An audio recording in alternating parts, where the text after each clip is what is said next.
Oggi al Liceo Leonardo, le giornate della filosofia, si discute con un grande professore di filosofia. Sì, questo pomeriggio nell'ambito della celebrazione della Giornata Mondiale della Filosofia inauguriamo al Leonardo il Laboratorio del Pensiero. Si tratta di un percorso che vedrà impegnati i nostri studenti del biennio, unitamente ai loro genitori e agli insegnanti di lettere e di filosofia,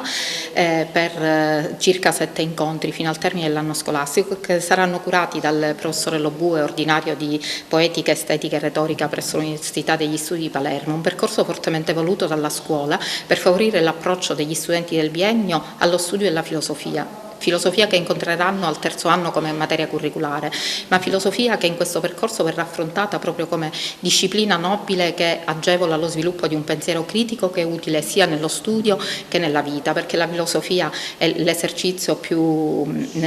mero e puro di libertà, è una disciplina che aiuta tutti quanti noi a vivere meglio la vita quotidiana, ci aiuta a sviluppare un pensiero e ad esporlo, ma soprattutto a condividere le idee anche degli altri e il pensiero degli altri.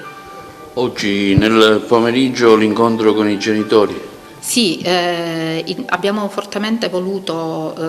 coinvolgere i genitori in questo percorso perché le lezioni affronteranno, gli incontri non sono lezioni, diciamo i racconti del professore Lobue affronteranno varie tematiche strettamente legate alla poesia e al rapporto della poesia con la filosofia, da Leopardi all'Iliade, parleremo di Mozart, c'è veramente un percorso eccezionale che abbiamo voluto condividere con i genitori perché innanzitutto crediamo fortemente nell'alleanza scuola-famiglia che serva a dare ai nostri giovani in un periodo di crisi come quello attuale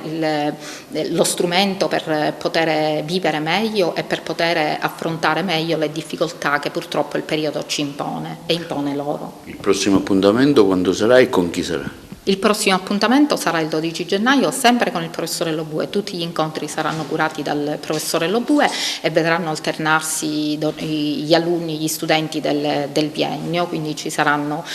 questa sera sono presente una rappresentanza delle seconde classi, poi ci saranno una rappresentanza delle prime classi e così via, sempre con i loro genitori.